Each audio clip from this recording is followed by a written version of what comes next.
दोस्तों एक बहुत बड़ा सवाल आज दुनिया के सामने खड़ा है। अमेरिका बोलता है सीज फायर कर रहे हैं, फिर सीज फायर होता ही नहीं है, फिर बोलता है हम जीत रहे हैं। और इसी बीच इंडिया के पीएम कहता है सिचुएशन लंबे समय तक खराब रह सकती है। और सबसे शॉकिंग बात, कुवैत अपने लोगों को बोल रहा है अगर रेडिएशन लीक हो जाता है तो इससे कैसे बचना है। अब सवाल ये है, क्या सच में न्यूक्लियर वॉर की तैयारी हो रही है या फिर कुछ और ही बड़ा गेम चल रहा है। आज हम इस मिस्टीरियस को डिकोड करने वाले हैं।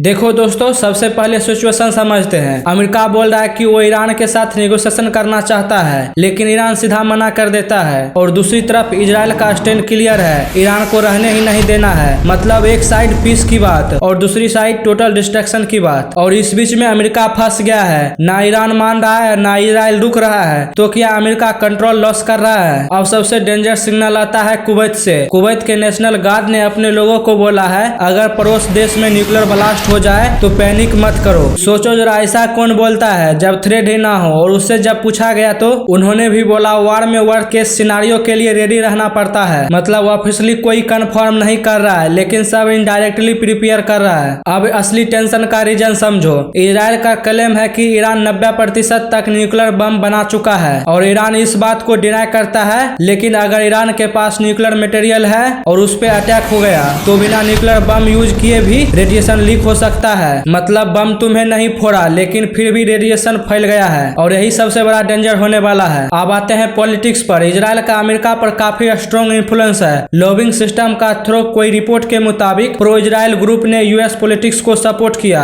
और अब एक्सेप्ट करता है कि अमेरिका ईरान के खिलाफ एक्शन ले। और इसी वजह से यूएस ने ईरान के न्यूक्लियर साइट पर स्ट्राइक भी की। लेकिन प्रॉब्लम क्या हो गई, नाटो कंट्रीज ने सपोर्ट नहीं दिया। मिडिल ईस्ट के कुछ अलायंस भी पीछे हट गया। मतलब अमेरिका अकेला पड़ता दिख रहा है। अमेरिका बोल रहा है हम जीत रहे हैं, लेकिन ग्राउंड पर क्या हो रहा है। इजराइल के हाइफा पर अटैक हो रहा है, यूएस बेस और एम्बेसी को टारगेट किया जा रहा है और ड्रोन और क्रूज मिसाइल अटैक बढ़ रहा है। और सबसे शॉकिंग बात, यूएस एयरक्राफ्ट कैरियर को भी टारगेट किया गया है। मतलब वार कंट्रोल में नहीं है और सिचुएशन और डेंजरस होती जा रही है। अगर न्यूक्लियर साइट हिट हो जाए तो क्या होगा। Alpha beta gamma radiation release होती है और ये बॉडी में जाकर के कैंसर केस करती है। पानी और हवा दोनों खराब हो सकता है। और सबसे बड़ा इम्पैक्ट 6 से 8 कंट्री डायरेक्टली इफेक्ट हो सकता है। गल्फ का पानी भी अनसेफ हो सकता है। इंडिया पर भी इनडायरेक्ट इम्पैक्ट पॉसिबल है। तो दोस्तों सिचुएशन अभी कंट्रोल में नहीं है, लेकिन सिग्नल इग्नोर भी नहीं किया जा सकता है। कुवैत की वार्निंग, वहां का स्टेटमेंट और ऑनगोइंग वॉर सब कुछ एक ही डायरेक्शन में पॉइंट कर रहा है। रिस्क एग्जिट करता है। अब आप क्या सोचते हो, क्या न्यूक्लियर का डेंजर खतरा रियल है या सिर्फ एक प्रेशर बनाया जा रहा है। कमेंट करके जरूर बताना। अगर ऐसे ही डीप एनालाइज वीडियो चाहिए तो चैनल को सब्सक्राइब करना बिल्कुल मत भूलना। तो मिलते हैं नेक्स्ट वीडियो में।